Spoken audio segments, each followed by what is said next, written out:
Hello everyone, welcome to my YouTube channel volt physics with PS Dubey. आज हम लेके आए हैं क्लास 10th की वीडियो, चैप्टर फर्स्ट का part second, chemical reactions and equations की। देखिए, इसके पहले की वीडियो में हम केमिकल रिएक्शन के बारे में डिस्कस कर चुके हैं। अब मैं आपको एकदम बेसिक बताऊंगा केमिकल इक्वेशन होता क्या है। ठीक है, देखिए एक बार रिवाइज करा दे रहा हूं। केमिकल रिएक्शन में हमने देखा था कि जब कोई दो चीजें मिलती हैं तो एक हमको नई चीज बनती है। जैसे मैंने दूध से दही बनने का या दूध से पनीर बनने का एग्जाम्पल आपको समझाया था। ठीक है, तो ये क्या था, केमिकल रिएक्शन क्या होता है कि ठीक, जब दो चीजें मिलाएंगे तो नई चीज बनेगी। अच्छा, अब केमिकल इक्वेशंस क्या है? तो केमिकल इक्वेशंस आप जनरली ये समझ लीजिए, जो केमिकल रिएक्शन का रिप्रेजेंटेशन है, जो केमिकल रिएक्शन को हम रिप्रेजेंट करते हैं जिस टर्म में, जिस वे में, उसको हम केमिकल इक्वेशन कहते हैं। अब दो तरह से इसको कहते हैं। देखो, एक होता है कि मान लीजिए आपने मिल्क मिलाया, मिल्क में कोई चीज डाला, ठीक है, तो आपने लिखा milk plus that things and gives out चीज और कर्ड। ठीक, तो ये चीज तो ये हो गई कि आपने सीधा सीधा लिख दिया। अब इसी चीज को आप सिंबॉलिक रिप्रेजेंट करिए। ठीक है, सिंबॉलिक रिप्रेजेंटेशन करेंगे कि मिल्क का सिंबल है कोई। ठीक है, अब या तो आप सिंबॉलिक रिप्रेजेंट कर रहे हैं या फिर फार्मूले की तरह से कर रहे हैं। ठीक है, कि मिल्क का फार्मूला या जो भी है, तो अब ये क्या कहलाएगा, केमिकल इक्वेशन। ठीक है, यही चीज हमको देखनी है। केमिकल इक्वेशंस क्या है? इन केमिकल रिएक्शंस जो होते हैं, वी यूज केमिकल फार्मूला। उसमें हम क्या यूज करते हैं? Chemical formula. क्योंकि अगर केमिकल रिएक्शन हो रहा है तो कोई ना कोई चीज मिल रही होगी, और कोई ना कोई चीज अगर मिल रही होगी तो नई चीज हमको उसमें प्राप्त हो रही होगी। ठीक, in chemical reaction we use chemical formula और सिंबल इंस्टीड ऑफ वर्ड्स। हम वर्ड्स की जगह पे क्या यूज करेंगे? केमिकल फार्मूला और केमिकल सिंबल। ठीक है, is known as the chemical equation. उसी को हम क्या बोलेंगे? Chemical equation. ज्यादा कोई ये नहीं, बहुत बड़ी बात नहीं, आप छोटी सी चीज है, इसको समझ लीजिए। ठीक है, जैसे एग्जांपल आपको, आप क्लास 8th में जितने लोग सीबीएसई बोर्ड के बच्चे हैं, और वो क्लास 8th में एक छोटा सा वो था, एक्टिविटी थी। क्या थी उसमें? मैग्नीशियम रिबन को जलाते थे हम। ठीक है, मैग्नीशियम रिबन को जलाएंगे तो क्या होगा? मैग्नीशियम रिबन Mg होता है, और उसको हम O2 की, कोई भी चीज़ अगर जलती है तो O2 का प्रेजेंस होना अति आवश्यक है। तो O2 अगर प्रेजेंस रहेगा तो वो मैग्नीशियम का रिबन जलेगा और हमको एक नई चीज़ मिलती है। ठीक है, तो वही चीज़ है, उसी रिएक्शन को हम रिप्रेजेंट कर रहे हैं कि मैग्नीशियम प्लस ऑक्सीजन। मैग्नीशियम को हम जला रहे हैं किसके प्रेजेंस में? ऑक्सीजन के प्रेजेंस में।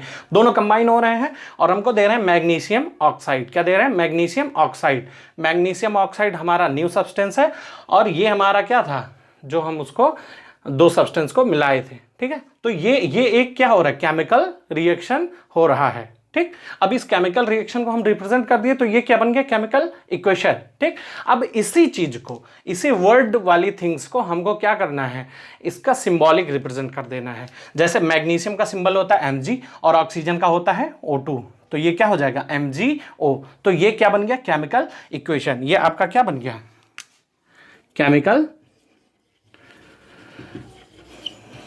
Chemical equations.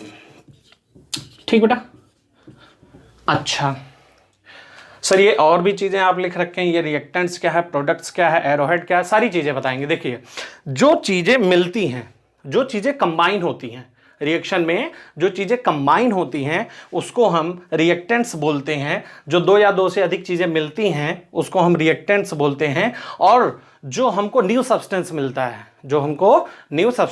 उसको हम प्रोडक्ट्स बोलते हैं। इसकी परिभाषा नीचे मैंने लिख दी है, बता रहा हूं आपको, एक्सप्लेन कर रहा हूं, इसको पहले समझ लीजिए। जो चीज मिलेगी, जो चीज कंबाइन होगी उसको रिएक्टेंट्स, जो मिलेगी उसको प्रोडक्ट्स। इसको LHS बोलते हैं, LHS, और इसको RHS। ठीक है, right hand side and left hand side. हम इसलिए इसको बता दे रहे हैं क्योंकि अभी केमिकल इक्वेशन को बैलेंस करने का टॉपिक आता है आगे, तो आप इसको पहले से जाने। ये है रिएक्टेंट्स, ये है प्रोडक्ट्स। एरोहेड क्या है? एरोहेड आपको बताता है क्या, कि ये जो रिएक्शन है इसकी डायरेक्शन किधर को जा रही है। ठीक है, एरोहेड हमको क्या बताता है कि इसकी डायरेक्शन किधर को जा रही है, और ये जिधर एरोहेड है उधर हमको क्या मिलने वाला है? प्रोडक्ट मिलने वाला। क्या मिलने वाला है? प्रोडक्ट। ठीक है, आते हैं, ये चीज आप समझ गए, Mg प्लस O2 MgO। ठीक है, रिएक्टेंट्स, प्रोडक्ट, सेम थिंग।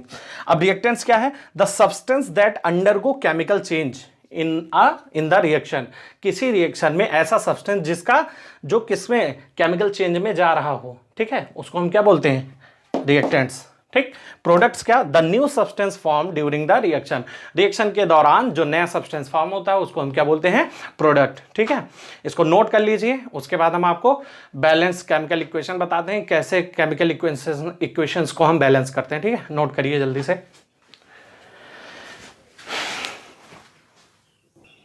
चलिए अगला टॉपिक देखते हैं, balance chemical equation. Balanced chemical equations, हम इसमें बताएंगे कि बैलेंस केमिकल इक्वेशन कब बैलेंस है और कब नहीं बैलेंस है, पहले इसको कैसे पता लगाएंगे, और उसके बाद नेक्स्ट वीडियो में हम बताएंगे कि कैसे बैलेंस किया जाता है। हर एक क्वेश्चन को आपको बैलेंस करके दिखाएंगे, फिर आपको प्रैक्टिस वर्क भी देंगे। ठीक है, चलिए देखते हैं। बैलेंस केमिकल इक्वेशन में आपको सबसे पहले देखना है, count and compare the number of atoms of each element on LHS of the arrows.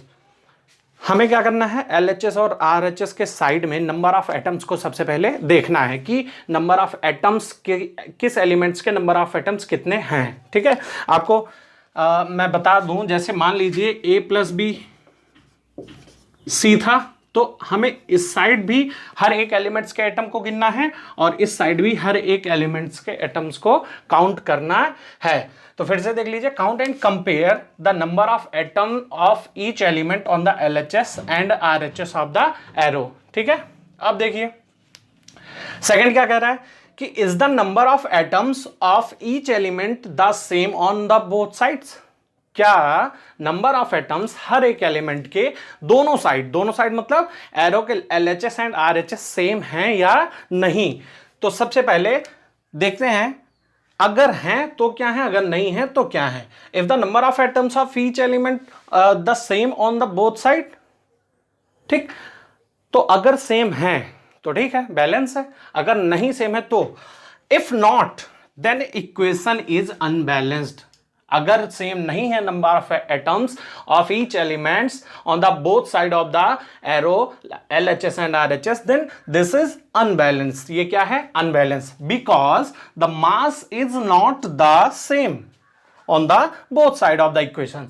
भैया जब मास ही नहीं सेम है, जब एलिमेंट्स नंबर ऑफ एलिमेंट्स के जो नंबर ऑफ एटम थे वही नहीं सेम है, जब नंबर ऑफ एटम नहीं सेम है तो मास भी नहीं सेम है, तो इसीलिए ये क्या होगा, अनबैलेंस होगा।